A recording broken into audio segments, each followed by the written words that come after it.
Not at all. So, John, how have you been?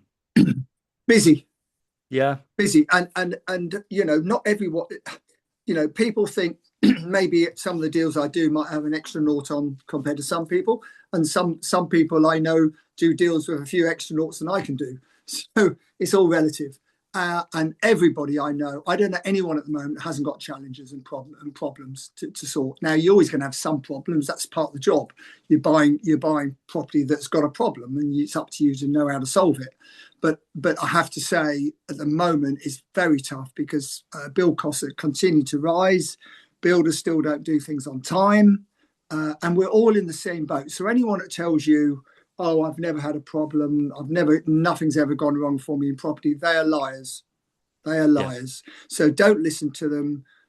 You're only ever as good as your next deal. So if you made £1 million on your last deal, or you lost £1 million on the last deal, do not worry about it, because it's the next deal that's important. Genuinely, the next deal is important. What's happened has happened. And if you've lost money, learn from it and move on. If you've made money, be humble, because the next one might be harder to make money on. that's great advice. I love that. And John, obviously, with our first webinar, we delved quite heavily into your experience and your background. But Yeah. just for anyone that's fresh, that's joining us, or maybe Mm. have not necessarily come across you before, could you give people a bit of an insight into your career and where you started and where you are now? Yeah. Yeah. So I bought my first property when I was 18 years old. I was fortunate I was able to borrow some money from my mother. It's always a good place to start. And the bank in those days had a bank manager, would you believe, who actually walked around and looked at the property. So, how about that? Doesn't happen too often anymore. So obviously, yeah, over the years, we've done about just over 4,500 deals in 80, I think it's 88 different locations across the UK from conversions. I think we've converted 15 or 16 different properties, different types of property. I get to about 10 or 11, I get stuck, but apparently it's 16. And I'm still doing that, as well as doing some consultancy, and some mentorship for people, for one or two people. And I really enjoy doing the masterclasses. I really enjoy meeting people, and hopefully I've got a lot of experience to offer and help people with. And I'm enthusiastic. My favourite day of the year is the 2nd of January. It wasn't this year because it was a bloody Friday, and no one was there out to play. They all waited till Monday. In fact, they're not even out this week. Some of them are. It's pathetic. But anyway, so I've got an exciting year ahead. We're recladding 215 flats on behalf of the residents here in Ipswich on a project, and developing 85 flats ourselves as part of it. We're working with the government on that. So that's a big scheme, 40 odd million. And then on the other hand, we're doing a modest, house into 4 flats. So I really do cover across everything, as well as investment. And I'm just being made a non-exec director of a housing association. The housing association is very interesting. There's you can do business with these people, and it's very interesting. And a car park company, actually, I've just become non-executive as well. They've got car parks they no longer want as car parks. They want them developed, so they brought me in to see if I can help. So lots going on, and it's exciting. That's amazing. And I think with the housing association, there's a lot of Mm. people out there that want to work more with housing associations, Sure. but don't Yeah. necessarily know how to. So, Yeah. Me too, Chris. Me too. And I've been brought into this housing association, which is very good of them. And my job is to liaise with house builders, because obviously they've got a contribution, social housing contribution, quite often to apply. They have to do it. So happy to work with sort of the smaller builders, house builders, as well as acquiring stock from other housing associations. Because what you've got to remember is, you can only buy off housing associations if the properties are vacant. If you're not another housing association, so by working or being involved with a housing association means now we can buy stock, existing stock, because they're all social rents. So social rents are different to short hold rents. If you're not a housing association, you can't purchase blocks of flats with tenants in them, which you can if you're another housing association. You can transfer the tenants. So that's quite interesting as well. Yeah, and I guess obviously you've been there, you've done it, you've seen a lot of property, Yeah. so this kind of gives you another string to the bow, or gives you a little Yeah, bit more I'm of a learning, and challenge. I'm learning. I'm always, everyone's always learning, aren't they? I've learned a lot in the last few months about housing association, how they operate, how they fund, how they get the funding. And I've sold, the deal I did in Fife, I sold 26 houses and flats there in Scotland to Fife Council, Birmingham City Council. I've sold to. So a lot of people are cashing, not cashing in is the wrong word, but dealing with now with councils or local authorities, councils, and obviously housing associations. And of course, they've been granted 39 billion over 10 years by this Labour government. Of course, the Labour government won't be in 10 years, but the first tranche of I think 4.9 billion comes in April. So they've got funds to spend, these people. So let's hope they spend it with us. An exciting opportunity. Yeah, absolutely. So based on that, then, John, in terms of 2025, Yeah. would you say 2025 was a good year, or how would you sum up It 2025? wasn't great for me, I have to say. I found the sales quite difficult to do. It depends. You can fall on a deal, can't you? Make a load of money and think, oh, how clever you are. The truth is, you've had a bit of luck, and you've been in the right place at the right time, and you made the right decision and you had the balls to buy it. So, and that really didn't. Normally, that happens for us 2 or 3 times a year, where we fall on something, and we do quite a lot of trading. So at the moment, I'm in the process of buying a 28 shops in the Midlands portfolio. I love trading. I love buying and selling if I can, and breaking them up. So it's like buying at cash and carry. You buy a box and then you sell them off individually, each unit off individually, or through the auctions and so on. I used to own Auction House UK, so I'm big in auctions. I've got a book out about auctions as well. So yeah. So what was the question? I can't remember now, Chris. What was it? How would you sum up 2025? Not great. Not great. No. I think this year will be better. In fact, our estate agencies, we've got about 7 agents, 7 officers, and we have a Zoom every Tuesday morning with the directors, and they're already reporting better sales, encouraging sales so early on in the year. So that's really good news. Really good news. And that's why I say with my newsletter, I'm at the coalface, it's instant. I hear what's going on that other people might not know about for 2 or 3 months. Yeah, So that's and the thing. Yeah. that's quite interesting, John, because am I right in saying that your estate agencies are positioned at the higher end of the market? Yeah, so they're finding country franchises. So they're yeah. So not like, you can't compare it to London prices, but anywhere else, if you said, 500,000 upwards would be our level where we sell from. That's our sort of our starting point. It's about 400,000 or 500,000 in East Anglia, and yeah. So we're dealing with unbelievably. Would you believe that 60% of our buyers are cash buyers? Really? 60% of our buyers are cash buyers. You can't believe that. And I can't believe that. And do you know that only 50% of the properties in the UK have got a mortgage on them? I didn't know that. That's Only really interesting. 50%. Yeah. Amazing. We all think, oh, you would gear up. And by the way, try not to over borrow, because that gets you in all sorts of trouble. Just because a bank will lend you 80%, Well, don't always be tempted to take it, I would say, because if things start going wrong, you're what we call underwater. You're soon underwater. To be that's really interesting advice, John. And it actually feels like more it feels more comfortable advice to listen to, because I think a lot of people have heard within the zeitgeist and within sort of social media is that yeah. the way wealthy people get wealthy is through leveraging debt and Mm. leveraging credit. And that's how they get good at Yeah. becoming wealthy. Yeah. Whereas you're saying that actually that's probably quite more risk averse. Well, I think there's time to. I think there's times to. There's times to be more ballsy. When the market starts to go up, and the first signs of that, by the way, are in auctions, because auctions is the trade market. Auctions, whatever happens in auctions happens where everyone else about everywhere else in the market about 6 months later. Yeah.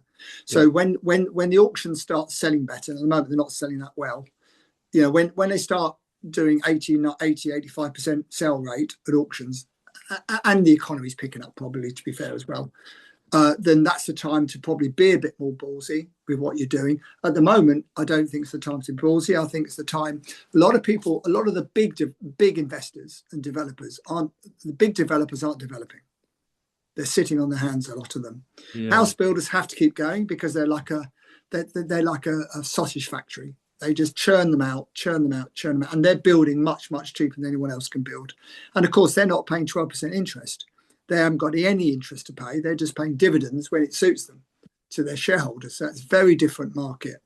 But if you follow what the house builders are doing in the market, you won't go too far wrong. So when you see a sign that says part exchange available on a big site, you know they're in trouble. You know that sales aren't great.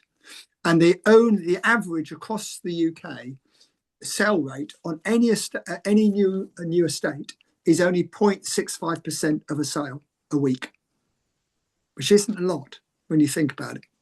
That's what they're doing, 0.65% of a sale. Not even one sale a week. That rings so true to my experience because I work for a retirement living developer and they would always start on part exchange. And it didn't matter. I mean, I dealt with a site in Birmingham, and that site, I dealt with that, 6 years ago, maybe longer ago. And that was a tail end site then. And they had only got to 50% capacity on the amount that it sold. It's still got the hoarding outside of it 6 years later, trying to sell. And every site that they dealt with was part exchange, and it was very rare that they would get to 75% capacity. And they don't like it. They don't want to do part exchange because part exchange, you know what happens? As soon as someone moves out of a part exchange house, they move to their new house. The thing looks, you know, where the paintings were on the wall. You know, there's marks on it. As soon as someone moves out, it never looks as nice as when it's furnished. So you know, automatically they don't want to have to resell another property and all the rest of it. They don't want to be doing that, but they're doing it at the moment because they have to. Yeah. And it was really interesting what you were saying about the meeting that you had with your directors this morning, because I worked at you worked at the higher end of the market, or your agencies are at the higher end of the market, where I was at the lower end of the market. I loved repos. I loved, you know, basically, if it's stank of piss, think of Chris. That was my That's nice. What a lovely saying. Yes, and that was what because I dealt with those properties that could be turned over quite quickly. That developers would come in and see the opportunities. But we always looked to the higher end of the market, because if the higher end of the market started slowing down, that maybe reflected that the lower end of the market was going to drop out fairly soon. So it's promising to hear that the higher end of the market is doing well. And I have to say, Chris, last year it was, I don't know what the people listening think, but I would say that, you know, the higher end of the market was relatively robust last year, considering everything that was thrown at us with the budget. I mean, nonsense with the budget and this dreadful government. You know, I mean, you know, they're so naive. There isn't one person in that cabinet with any business experience whatsoever. How bad is that? Anyway, we won't get political. Yeah, well, it's a reflection of the. We just have. Whoops. Yeah, I mean, it's a reflection of the talent pool that we currently have on whatever party you're in. No, I totally agree. They're all as bad as each other, nearly. Tories have got a bit more experience and business experience and people, you know, coming in, to be fair to them. But the last 4 years of that government was just dreadful as well. So, yeah, absolutely. Well, considering we're on that note and it's a safe space, we're among friends tonight, what would you say were some of the major drawbacks that the government did, or some of the policies that came in that you felt really hampered growth? Well, I think, you know, going on to predictions really in a way. Well, first of all, you know, I think everyone would agree that putting up the minimum wage, although, you know, it's good for young people, was perhaps too much. National insurance going up. A friend of mine, he's got a couple of hotels, restaurant. He said the first tranche of everything going up a year or so ago cost him 300,000. You know, and he said the problem is when they put the minimum wage up, the people who weren't on a minimum wage, so the next tier up, then go, hang on a minute, these people nearly earn as much as me. I want more money. So it's the knock-on effect with all these things. And we all want to pay, look after people well, of course we do, but it's very difficult in that industry. I don't know about you, Chris. Every time I go out for dinner, I have to pay for some reason. I don't know why that is. And every bloody time it costs me more money. I mean, it's a fortune, absolute fortune. Yeah, well, Emily's quite the modern woman. She does like to pay. She does like to pay and take me out sometimes. Really? But yeah. The only woman who's ever paid anything for me is on a third date. You might go to the cinema, so you don't want to mess up the first 2 dates you've had with a lady, did you? So the third date was a cinema, and they'd always offer to pay at the cinema, but we had to go and watch the film they wanted to see, of course, because you're the gentleman, so you always let them see the film. That's the only ever time it's the only ever time. I'm obviously, I don't know. I'm a dinosaur, presumably. I don't know. But you know what it's like when you start out on business. The cash flow's not great and money's tight. And listen. That says a lot. That says a lot about your partner, wife, or life partner, whatever the hell you call them. People these days. It comes at a cost, John. It's all based on potential and what there potential. You go. Well, that's good. They, there's something very attractive about an ambitious woman or an ambitious man. Yeah, that's very true. There is either way. Yeah, very true.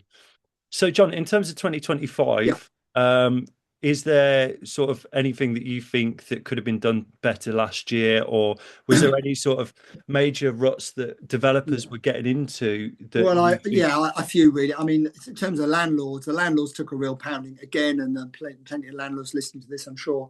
The renters reform bill, which is coming out in April, is law in April. That's a major. That's another kick. Another kicking. I mean, these tenants in April, if they don't like the rent increase, they can appeal against it straight away. Take months. I don't know how how the mechanism is going to work, because it can take months for people to appeal. But if they want to be difficult, they can be. And then you've got to give them 2 months' notice after the appeal to get used to paying the extra rent. And it's just pathetic, isn't it?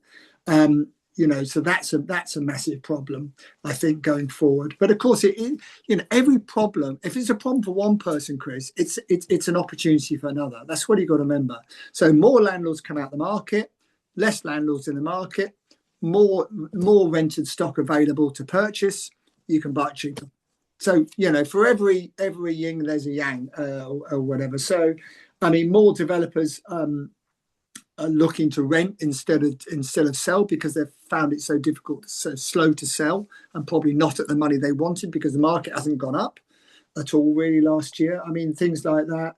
The 1.7 million more people paying high rate of tax is a major blow for the housing market, because a lot of those people might have considered buying, if they're in a terrace, they might have considered moving up and buying a semi, or they're in a semi to detached. But if you're paying a load more tax, and we've got nurses, how can we have nurses paying 40% tax?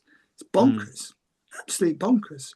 And by the way, I think in terms of if this government really wants to get the housing market moving, they've got to be radical. And I've been banging on about the fact that if you work for the NHS, you get a 23% contribution to your salary in way of a pension every month. Why don't they let people borrow against their pensions for deposits to buy their first home? I mean, what is wrong with that?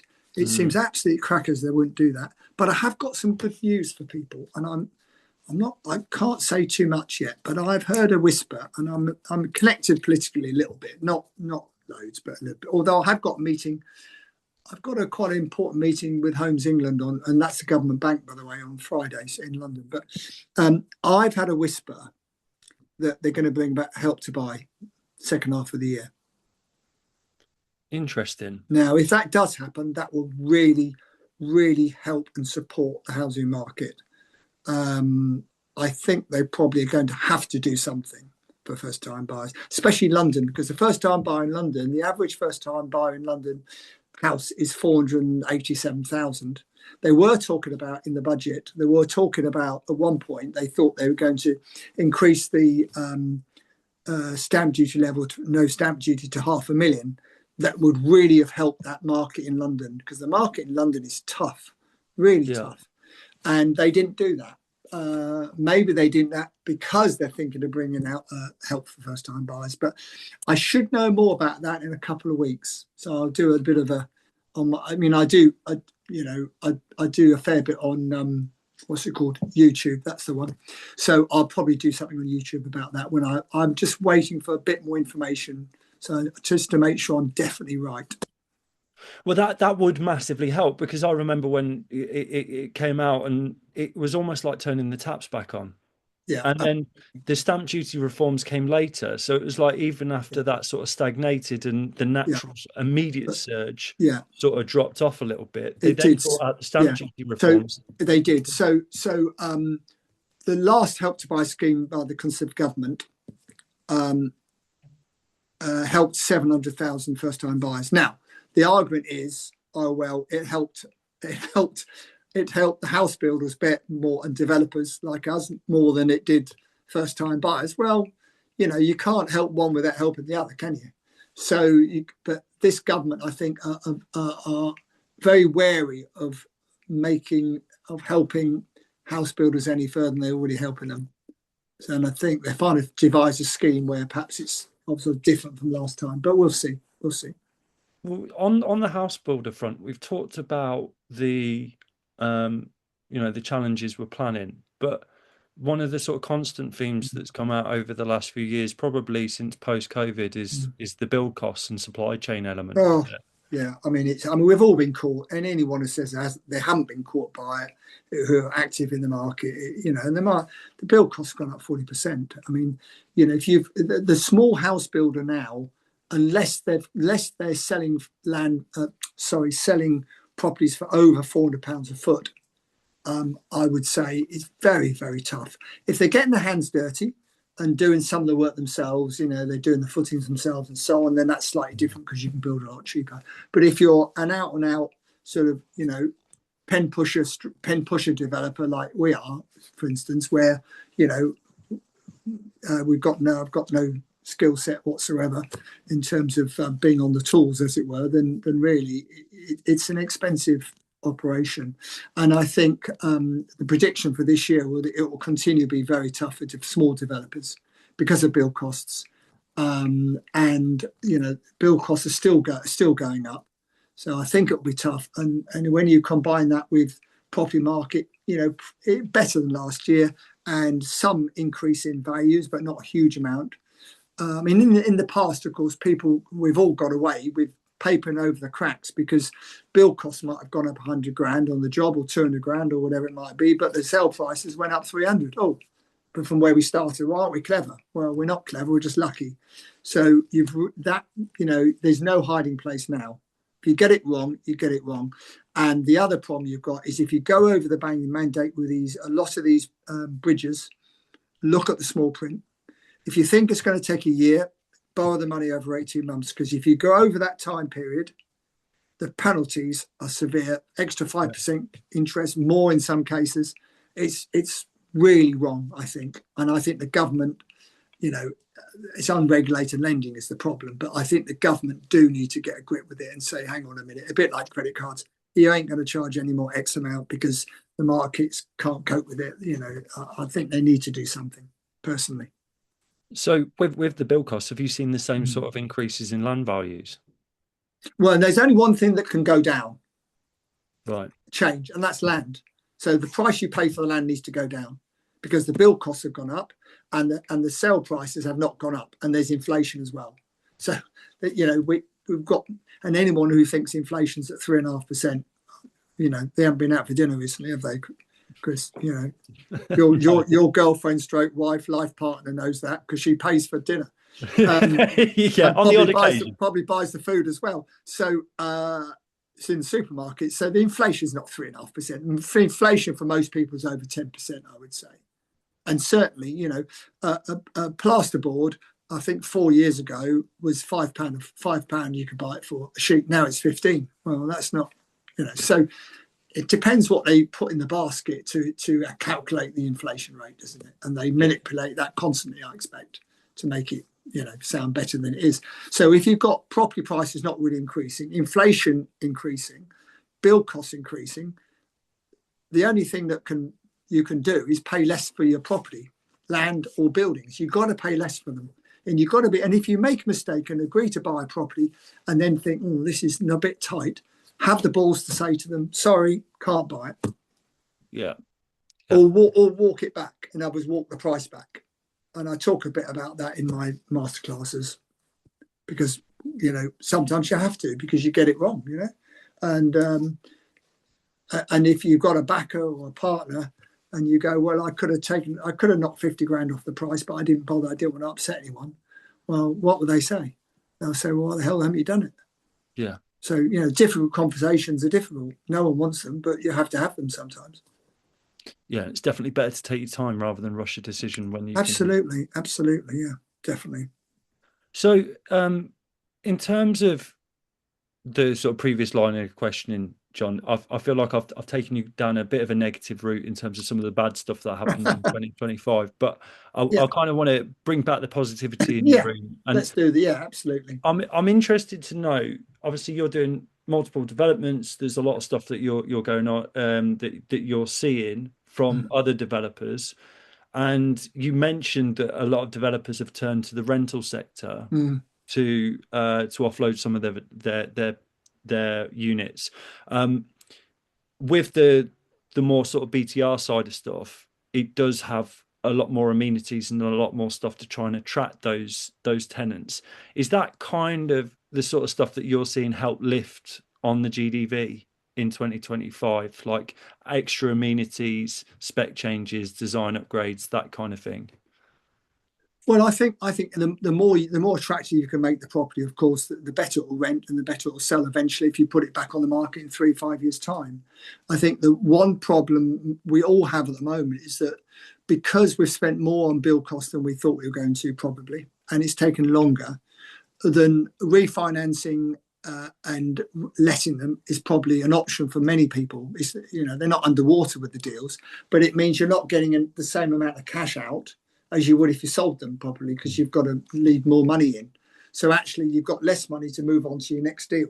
So that's what's happening. And that's why there's great opportunities for people coming into the market now, or people who have got some cash, huge opportunities, because the properties are cheaper. Things are cheaper than they were a year, 2, 3 years ago. And you know, you can make money out of this market. So that's the positive side of things. Like I said, for every developer that's stuck and can't buy the next one because they can't sell what they've got, or they've had to refinance it or whatever, there's an opportunity for someone else, Chris. And I think that's what you've got to remember. And I was always taught, always keep the money moving. Always keep your money. Always. It's okay having investment stuff. I've got a portfolio across the UK and it's great. Well, I don't, to be fair, don't really have too much to do with it. I'm a bit spoiled. But anyway, but I'm sure it's great-ish. I mean, every time something goes vacant, needs refurbishing, by the way, which is a nightmare. But anyway, but actually, you know, you've got the ideal scenario, I think, is to have investment properties, some commercial, because commercial is on its knees. That's definitely an opportunity at the moment for commercial.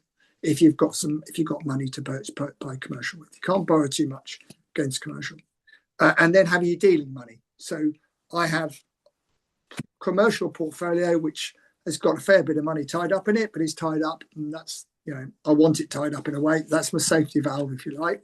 I've got the commercial where you can make big gains if you can let them, and so on. I talk a lot about commercial in our 2-day comprehensive masterclass, as well as development and all sorts.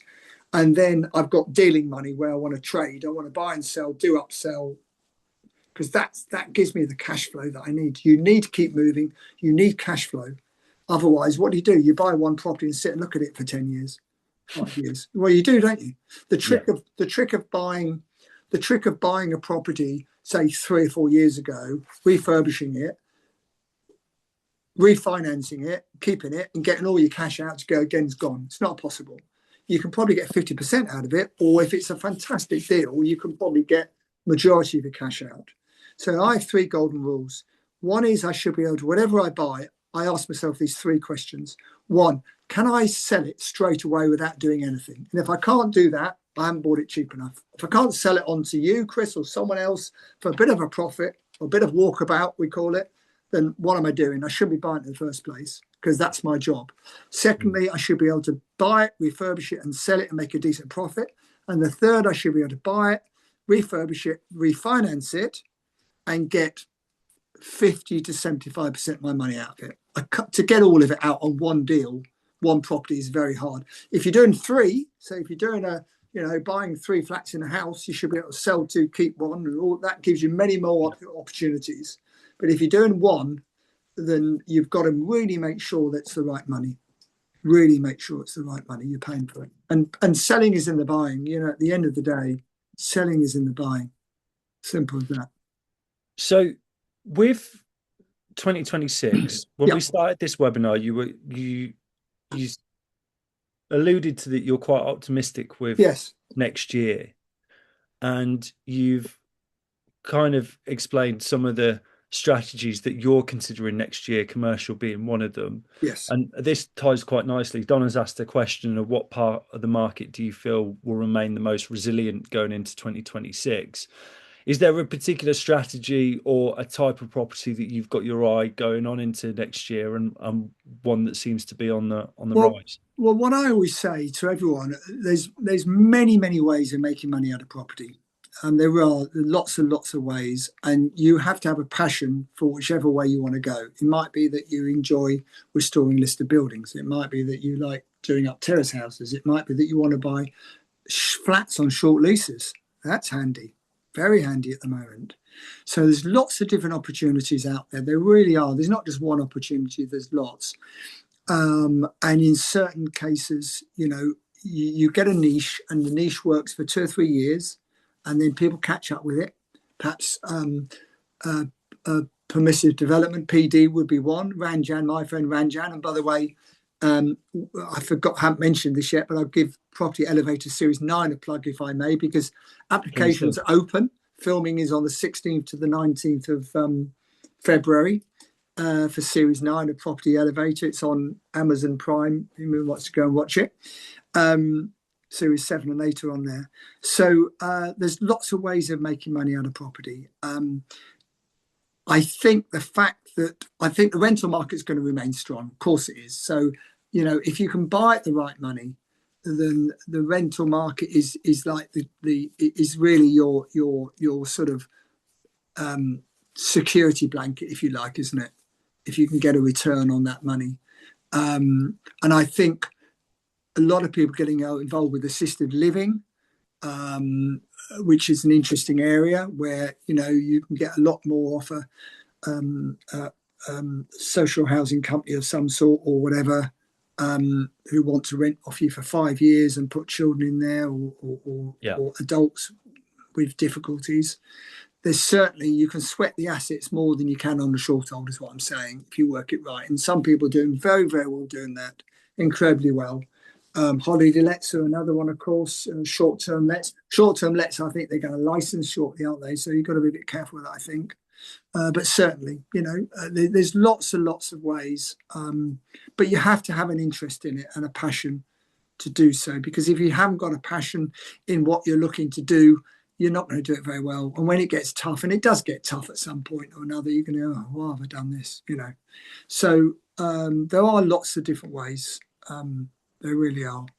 And I'm always, it's all about who you know, who you work with, and how you can find these deals. And the one thing I find, and as you do, Chris, I mean, you speak at more events than I do, goodness me. You did last year anyway, and I spoke at quite a few. But one thing that amazes me at these events is that people are very friendly, they're very bright, they're articulate, they've got energy, they've got, they've got ambition, and all that is fantastic. The one thing they don't seem to do is say to each other, "Oh, I've just bought an HMO last week. Do you want to buy it off me?" Or "I've just bought a terrace house. It's a real dog." Means it's awful. Needs doing up. I'll sell it for 10 grand profit or 20 grand profit. They don't do any of that, and I can never understand that. Whether it's because they feel they can never find another deal very easily, they can't feel another. Don't think they're going to find a deal, or whether they just don't have that mentality. Not everyone has. I accept that.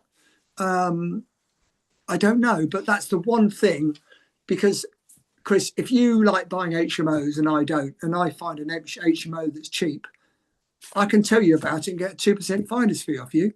Yeah. And vice versa. So, John, there's a block of 6 flats here. It's not really me, but do you want to, I can tell you the information. I'll give you will you give me 2% on it, or give me 50 grand for or whatever it might be? Yeah, of course you will, if it's the right money. So I do think that people do need to do more of that. I genuinely do. The whole trading element, because it's basically you're finding the deals, taking ownership of it, and then putting it onto someone else, Yeah, and yeah. it's the quick wins, as Yeah, long as the transaction we runs all need smooth. the odd easy quick win, and they're not easy to do. I'm not saying they are, Yeah. but I mean, got a phone call today from a friend of mine. He says, he's got some money to spend. He said, I just can't find the right thing. Can you find it for me, John? Well, what have you got? You just bought. You want to sell?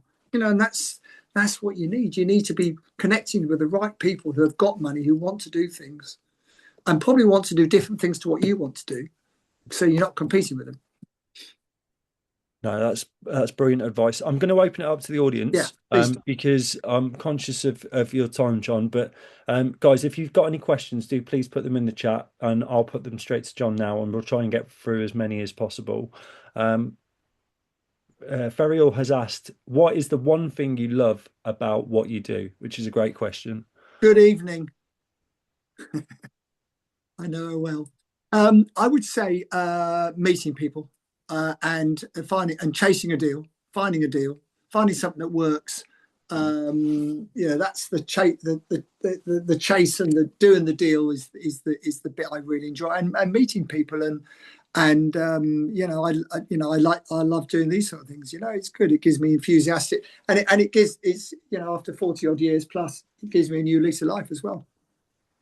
Great. I definitely get that impression. It's the deal, it's the transaction, it's the sales part that's Yeah, really I'm not. Yeah, I mean, I have to say, I'm certainly on the big deals are easier than the small deals, because on the big deals you've got bloody consultants, and everyone knows how expensive they are. I mean, the big one we're doing at the moment, consultants fees are 1.3 million. I mean, it's just ridiculous, and they just constantly suck up to you. So you don't really need to do too much, to be honest with you, apart from giving them a bollocking now and again. Contractors. So, but they're big contractors. You don't have the same issues. But if I've got 6 flats I'm doing somewhere, or 3 flats, or 1 place I'm doing somewhere, I've got to do it all myself. I've got to organise the building, organise this, organise that, and I find that harder to do than I do the bigger deals, to be honest with you. So if I don't have to do any construction, fantastic. And that never happens. I've got loads of stuff to do, which construction at the moment. So, but ideally, I would try and do less. The risk, where is the risk? Where is the risk? And this is worth remembering, I think. If you're buying a building and you're spending more on the build work than it's cost to buy, that's a risk. That's a big risk, because the more the cost of the build work is, the more that it could go up, and the more it could be wrong. You could get it wrong. So if you're only having to put a new kitchen in to sell it on, less risk. If you're doing everything to that house, more risk. So it's like they say, when you're building new, the risk is in the ground, because you don't know what the ground's like. Once you're out the ground, it's easier. So I would say always be wary if someone says to you, and I'm always buying deals like this, by the way, so it's really cheap to buy. Well, it might be really cheap to buy, but if the build costs are twice as much as the purchase price was, that's risky. And just on risk, what is there any sort of risks or things to be cautious of for next year that you can perceive? Like, in terms of, you're very keen on doing the deals and the sales, and we've noticed that some of the stuff that has happened this year, whether it's the renters reform bill, whether it's the cost of lending, has affected those deals and getting them over the line. Is there anything further that you might sort of predict could scupper that a little bit? I would say, I mean, investment's a lot safer than development. So you could be an investor and a hugely successful investor and be hopeless on development because it's a totally different mindset. Yes, a lot of people do both, and there's nothing wrong with that at all. But it's a totally different mindset, development compared to investment. And many people aren't suited to development because it's riskier, the rewards are bigger, but the risks are much, much bigger, much, much bigger. A lot can go wrong. So much can go wrong compared to an investment. And that's what and you've got to look at yourself and go, and when I start the masterclasses, I always start off by, what do you want to do? What do you think you want to do? Where do you want to do it? What's your personal circumstance? Because if you've got a full-time job, and you could have a full-time job and be in property as well, and I don't advise anyone to jump in and do it when they've got little properties. You want a whole load of properties before you go full-time, in my view. Yeah. Unless they're very hands-on, like service accommodation, that's different and so on. And actually, where do you want to do it? Because if traveling is a challenge. If you've got to travel 4 hours to where where your properties are, it's a problem. If you've got family, you've got an awful lot of women now in property, which is fantastic. I'm a huge fan of women in property, and I've been speaking at all the Hard Hat and Heels events and everything else. My two stepdaughters are both in the business with us, so but they've may have family pressures, children, this, that, and the other, juggling this, that, and the other. It's amazing what they do. So you really need to decide before you start looking what you want to do, where you want to do it, how much time you can put towards it, because all those facts will influence you, and also your risk appetite. Do you worry about crossing the road? Because if you worry about crossing the road, then you ain't going to be doing development, or you shouldn't be doing development. Stick to investment. Nothing wrong with that. It's not. It's like saying, "Oh well, I'm only an investor," and there's absolutely nothing wrong with it. And many people, including me at times, wish I just did investment and didn't do any development. So but you have to, you need to decide what you can do, what you want to do, what your risk appetite, how ambitious are you, what do you want to end up with. All these questions I ask first because that makes a huge difference. And then, what funds have you got available? Have you got any? If not, we could try and do assisted sale where you don't buy the property, you just assist the person that owns it by doing it up and then selling it. Or, there's lots of different ways of doing property without having to spend too much of your own money if you don't want to. Angel investors, joint ventures, we talk about all that because it's really important to have a proper foundation. And once you've got that foundation, then you can springboard off on different things if you want to. Great. And with that sort of risk of getting into development, do you feel that there's a bit of a spectrum that you can go down, or you mentioned about crossing the road? Have you seen relationships where there's someone there to help you hold your hand cross? Oh, totally. If you're having a partner, you need a business partner. You need to do different things. So one of you is dealing with the bank and funding things. The other one's out there doing the deals. You need to be doing something different. There's no point of partners both doing the same thing. So if it's a financial backer, then they deal with the money. They sort all that out. You don't need to have a bank checkbook. How old am I? You don't need to have access to any money because they're going to fund everything and they're going to sign the checks when you just say, yes, that needs to be paid, and they'll pay it. That's how it should be. And you're out there doing the deal, and then you split the profit 50-50 or whatever, or vice versa. What you don't want is people interfering with each other's sides of the business to a great extent. You want to try and keep them, and I talk about that as well, because that's really important, how you deal with joint venture partners, how you deal with backers, because, you want to under promise and over deliver. You don't want to be telling them, oh, we can make £500,000 out of it, we make 150, because they're going to be disappointed. If you tell them it's going to be 140 and you make 150, they'll be very pleased. So it's how you perceive these things, how you set, and also how you set the deals up correctly. You might do a deal where you might be able to get 6 month completion out of it. Well, if you can get it in on exchange and got 6 months to do the work before you have to pay for it, happy days. So there's all these different ways of setting deals up correctly, and I talk about that a lot because it's really important to set them up correctly. Great. So we've had another question come in. What would you say is a fair fee in an assisted sale? Well, you're doing them a favour, let's be honest, because they can't sell it. So you're doing them the favour. So how an assisted sale would normally work, you'd agree a price that you're going to give them, which is normally somewhere what they may potentially what they wanted for it, but they couldn't sell it. But you're going to then put the 30, 40, 50, 20,000 into it to refurbish it. And then you basically take the balance. So say they want 150 for it. Yep.